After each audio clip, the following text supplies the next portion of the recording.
Um, okay, we've seen like 20, so hold on for titles here. Names are gonna have to take a sec to come back. Let's see. I liked, I mean, we just saw one called Gobbledygook. That one was wild. That was really crazy. Like an acid trip, kind of like Tim and Eric inspired sort hmm of Okay. film. Yeah, with a puppet too. Burnside was good, which was a sci-fi. hmm I liked mm, Star Crossed was another one that was a sci-fi about a dating app for aliens, which was really funny. Ooh. I think we've actually been in some festivals with that film as well, because that name really sounded familiar. And then we saw some really good ones this morning, but that was like Yeah. 6 hours ago, and I don't remember their The names. titles. Seance for the Gram was Oh, hilarious. Seance for the Gram was a great Hilarious. try. Yeah. Wall Utter was shocking. Yeah, Wall Udder. Yeah.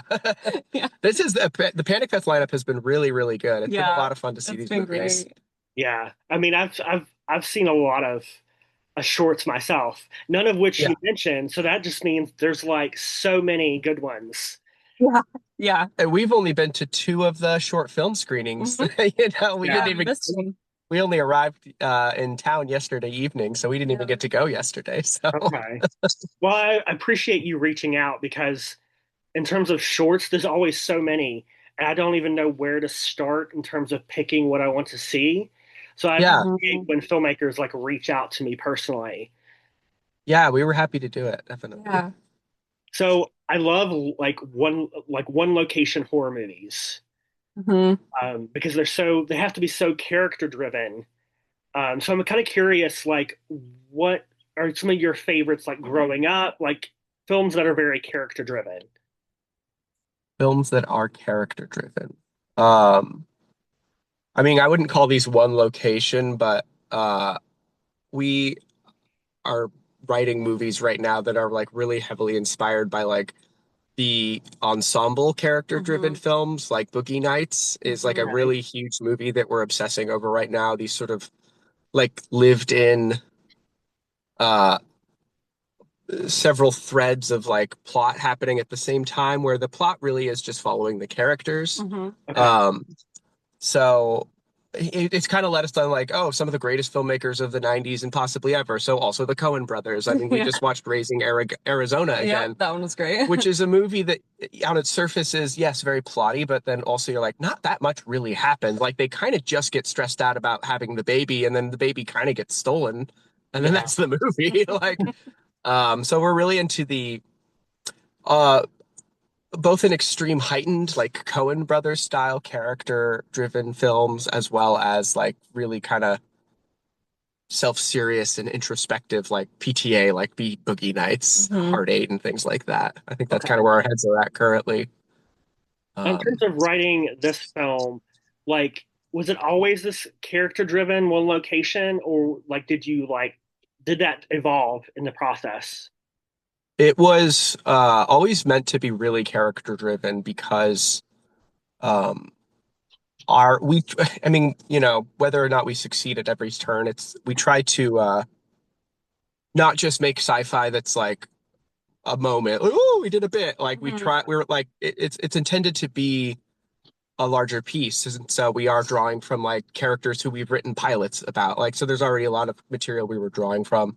The single location was as much a force of production limitations as it was like an opportunity to kind of just have these two characters who we liked sitting in a room and talking together. hmm Yeah. Um, Okay. so What really struck me about this film is really looking at, the idea of military and following orders and the moral conflicts that kind of arise out of those circumstances. So yeah, I'm kind of curious, like, what specifically was like on your mind writing these themes?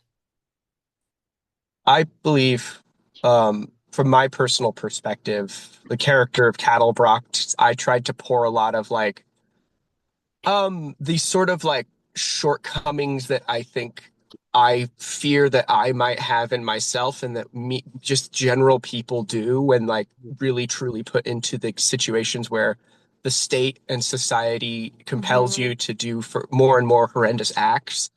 I think a deep fear that I have for myself and society in general is that you just go along, go along, go along until it's too late and you don't realize how far you've gone until you look back. Hmm.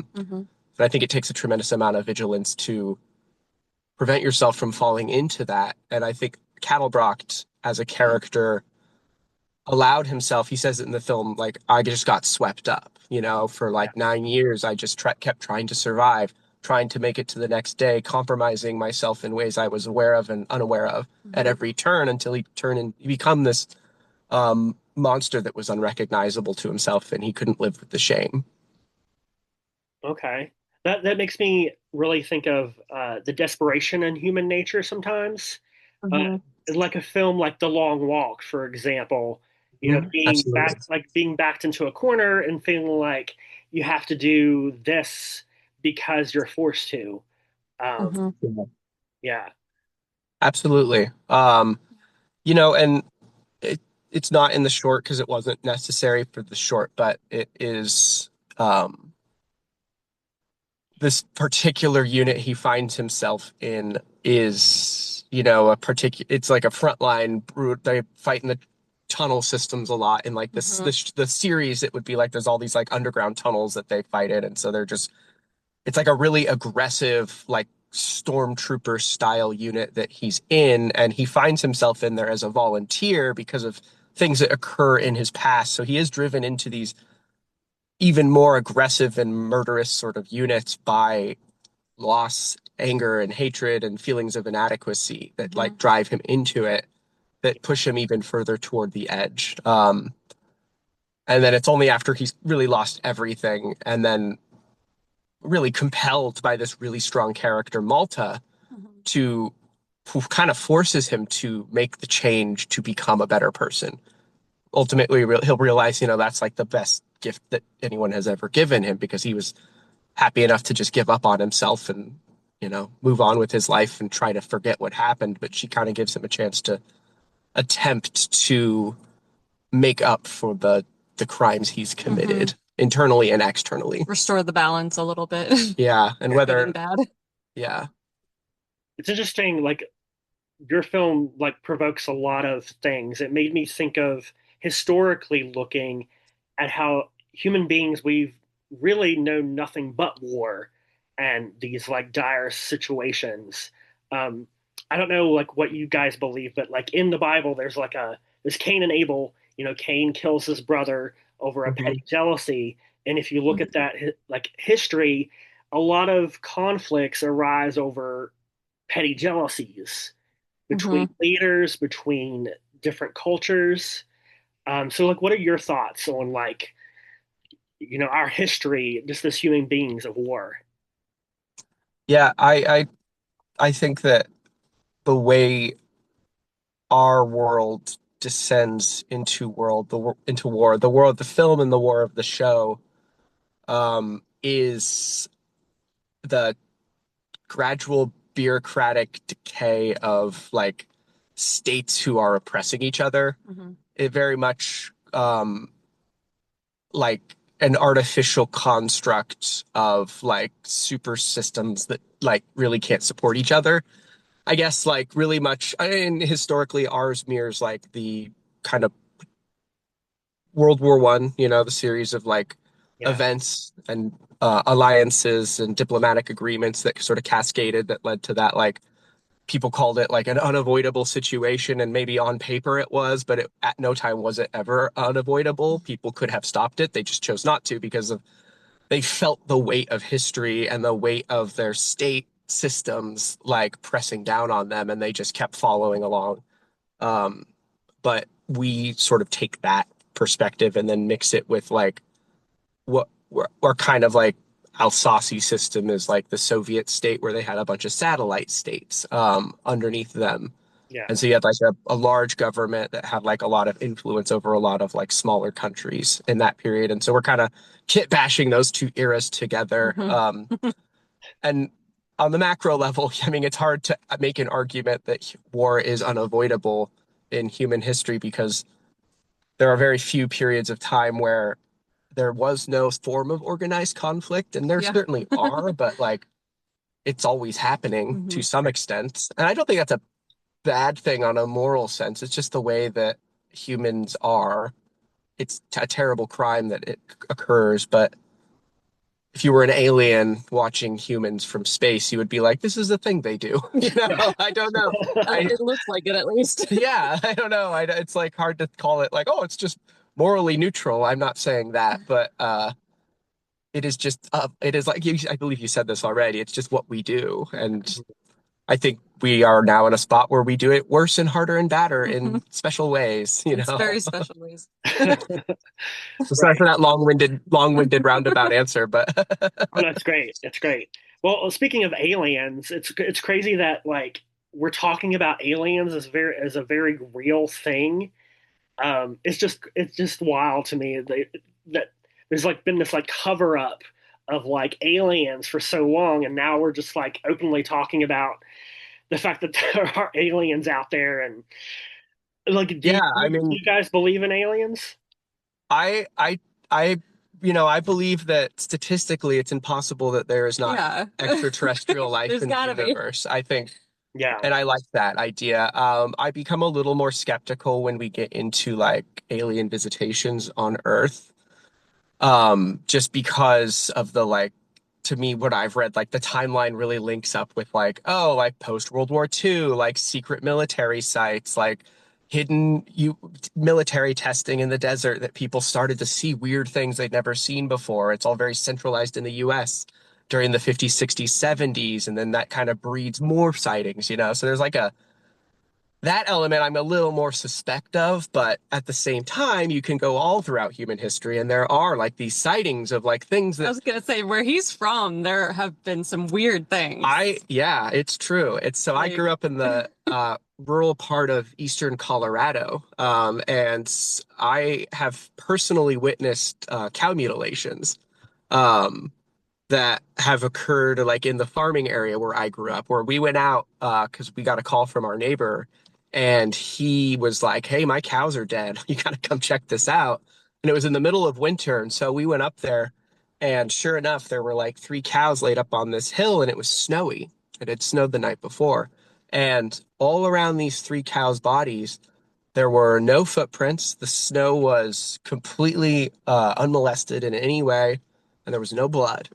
Oh wow. And we went up close to the corpses to inspect them with the farmer. And of course, his footprints were there because he'd come to see them with his dog. But um, so out of each cow, in the exact same way, the jowls were removed, the eyeballs were removed, the tongue was sliced off, the gut, like the abdomen the abdomen area. area was like sliced open, and the anus was removed, like with where all of these incisions were with like perfect Surgical surgical precision. cut.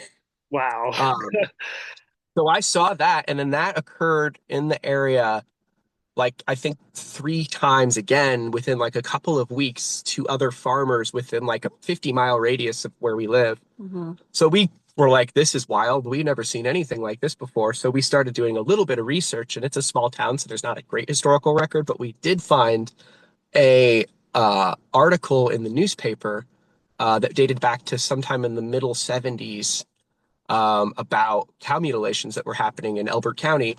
And so this sheriff at the time went out and was going to do an overnight stakeout of the location where the cow mutilation had happened. And he was like, I think an old like salty dog, like, Sam Elliott type I kind of picture in my head at least. Yeah. And he goes out there with his like styrofoam cup of coffee. And according to the article, he reported seeing nothing for the entire night until at the end of the shift, he reports seeing an orange flash on the horizon. And that was the end of the report. And he retired the next day and never spoke of the event again. That's We never found any suspicious. follow up on that. Crazy. Yeah. So at the same time, there's that going on. Yeah, Something's like happening there. you're saying so Wow. like, oh yeah, no, not really, but like, Yeah, I don't but know. So also strange Uh, things have happened. that makes me think of like sightings of like Sasquatch or Mothman. It's like, what if these things are actually aliens that right. Right. like, it's interesting. Uh, wow. Well, kind of like back to your film, the actors are like just so committed and so they're intense, both of their Yeah. performances. So I'm kind of curious, were they easy to direct? Yeah, we Yeah. yeah, we cast Siri who plays Malta. Hmm. She was the most random. We know James who plays Cattlebrockt. Hmm. He's a friend. So we were really fortunate. He was in our teaser trailer for our Kickstarter. So we worked with James. I got him to grow a mustache, which I think really seals the deal for the It really character. seals the deal. But we cast Siri, and we were really lucky to be able to rehearse with Hmm. them because I had a very specific. We write the dialogue in a way where we're like, okay, it only doesn't sound super dumb if they say it this way, Yeah. you know? Yeah. So, um, we were able to rehearse a lot. And then because we shot the film on my parents' property where we have a Hmm. mushroom farm, we were able to rehearse on location while we were literally Hmm. still putting the finishing touches on the set itself. Yeah. Like in some cases, Sacha was still painting the walls Hmm. while I had James and Siri like doing just full uninterrupted run-throughs of basically all of the scenes that took place in the main cell area. Yeah, James did say he was really happy to be able to rehearse in the set. Doesn't So usually get that. yeah, and especially for a short film that was like self-financed, like it was like a Yeah. really huge benefit to be able to get what I consider, because we've had a lot of people like, oh, and the effects are great, the music's great, like it's a cool story. I think Hmm. the acting is like one of my favorite parts of the Yeah. movie. Like I Yeah. think they And are they were really, fantastic. really, really Yeah. talented, the two performances that they brought. Um, and I think it's because we got to rehearse, we got to work on it. And we also just got they were committed. They were Yeah. fantastic to work with because they Yeah. cared They immediately about the project and they put their all. They really did. Yeah. When we've stayed in really, we're still good friends with them. Like they Hmm. they were really committed. They got it, and they were collaborative too. We collaborated with them. Very, Like very collaborative. we were just as a small little anecdote. Like we had a script problem for the final scene. Mhm. The very final scene when Malta's leaving him with this sort of passing shot about Zitza still being alive. Um, we had something in the script for that final sort of moment and it just wasn't working. Siri was like, I feel like I'm just not doing this right, or it's not, I don't know, I'm not hitting this well. And we're like, yeah, kind of sucks. It's not working. So we kind of just stopped the shoot and we went, Sacha and I started to write Mhm. something. And we are like, Siri, what about this? She's like, yeah, yeah, I'm seeing that. But like, what if I said this part here, here, Mhm. here? And we just kind of like crafted that final thing and then Yeah. got that final line where she kind of delivers this gut punch blow to him. Hmm. And James, I mean, he has an acting background in like theater as Hmm. well. So he really, we didn't have like a fight choreographer. So like their little tussle Yeah. when Yeah. they're throwing each other around on the ground, James really fight choreographed that Yeah. thing. Yeah. Because we were like, yeah, I don't know, like maybe he slams your head and then you're down on the ground and doing stuff and then you get stabbed. And he's like, okay, so like we could do like one, two, three, like almost like a Hmm. dance, right? Like Yeah. choreography. Um, so it was just like things like that throughout the whole process Yeah. where we just like we built it up together, right? Like Hmm. we worked Okay. together and like Yeah. crafted it as a group, which was really, really special. Okay. So I have an acting background. So like when you said dance, it very much when we learn choreography, it's very much like dance steps. Yeah, yeah, yeah, Hmm. yeah. Yeah. Absolutely, it is, and especially when you're doing like fight scenes too, it's a safety thing Oh too. That was yeah. kind of what James was really good at instilling in us. Like, and the poor boy, God bless him, he has a fear of needles, Oh, God. and throwing up. Those are his Yeah. two like Those are big his two no-nos. fears. So you speak of their commitment indeed, because Yeah. he was allowing us to He stab went him with through this both multiple giant times needle, per day. Oh, geez. and he threw up a bunch of fake cream of wheat, which Yeah. is just nasty. But so he was like, yeah, so like for safety, especially because we're doing Hmm. like high impact stuff. It's like Yeah. you want to know And we what the had heck's crash going on. mats and stuff, but it helped a lot to know exactly what each beat was Yeah, of the fight, for sure. and to have that rhythm, and then the camera knows the rhythm too, which is Yeah, also helpful, yeah, Right. right? And everybody has to kind of be dancing to the same absolutely. tune. Um, Right. so yeah, it was good. Now, do you see yourself like building on this for a feature or Yes, absolutely. It's Yeah. intended to be a HBO style Like series, a limited series, maybe. limited series, 10 episodes, ooh, and it could definitely be a feature, Hmm. but we have an idea for we've written the pilot. Yeah, We've we've written got a Bible for the series. we've got the beat by beat all the way through to the end. Yeah. But yeah, the first episode is written, so Yeah, we're definitely going to be trying to get that made. absolutely. And that Yeah. would be like in the vein of like Chernobyl on Mhm. HBO. That would be like, and we know that's a very aspirational, high level desire. Yeah. But so we have been making, we have a pitch deck ready for a submarine short film, Mhm. thriller, and a treatment for a psychological comedy drama in the deserts of California, like a cult movie, basically. Yeah. That would be a feature that we're trying to take out on the town right now as well. Yeah. Okay. Yeah. Now you've both done like a ton of shorts before. So did this Mhm. feel any different? Yeah. Absolutely. Yeah. This was the most expensive movie we've made by far. By far. Yeah. We and that I mean that was the number one most different thing. But we had a crew of at the peak, including the extras that we had on our big Mhm. days. You know, we had like 40 people on set too, so that was huge. Mhm. Yeah. Directing and producing 40 people around was like a huge change because I Yeah. think the movie we did before that, Mouth Sounds, Mhm. was a 3-person production. Well, you know? that was a pandemic That was also a movie, though. pandemic movie, yeah. So we were Oh limited yeah. severely. Uh, Yeah, by safety. So we kind of went out of the pandemic with all our guns blazing. So Mhm. we're like, let's Yeah. get everyone in town. You know, Yeah. I mean, it was cross state. We shot in Colorado. We live in Mhm. California, Mhm. so that was a whole production. Yeah. We self-financed. We did crowdfunding, Mhm. and then we took out an ill-advised personal loan. Jesus. But Yep. you know, the movie would not have been made without it. So Mhm. ill-advised. But worth it. You know, ask us in 10 years, I guess. Yeah. Right. Cool. Well, just to kind of wrap up here, does it feel pretty validating to get into Panic? Yeah. Yeah, we love Panic Festival so It's far. been fantastic. Yes, Yeah. this is a great, super fun fest. Great movies, like yeah. the best lineup of movies we've watched at a festival yet. Yeah.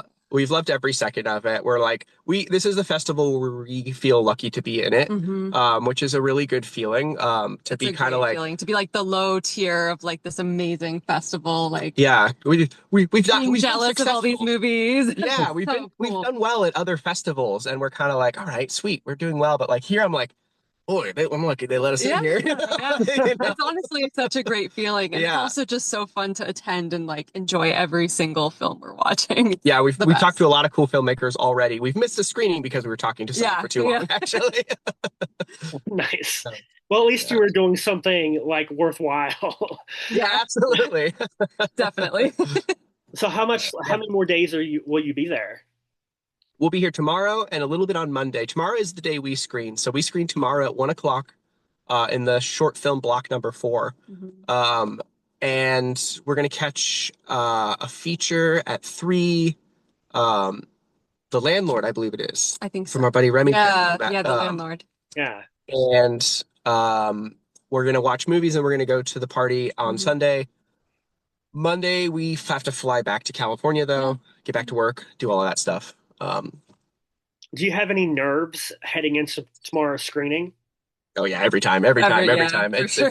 I'll never get over it. It sucks. Yeah. Like I eventually think I would be like normalized, but it's nerves for everything. It's Yeah. nerves for like, oh, is the projector going to work? We were at a festival where the projector broke, and the movie looked really bad because of that. So Yep. I'm just nervous about that. Did I send the right file type? Like, Mhm. are they going to like it? Yeah, those don't seem to go away. We've shown the movie many, many times at this point, Yeah. and like every single time is like this gut-wrenching. Oh my God. Don't even watch it almost. Yeah. You're just like, oh God, just wait for it to be over. Yeah. Now, do you watch review or like watch or read reviews? Yeah. Yeah. We haven't gotten successful enough To get like a ton of those. to be like, Yeah. you know what? I don't even care anymore. It's like I care. I absolutely care. I want to Yeah. see it. I want to know what you think. What about like negative like reviews?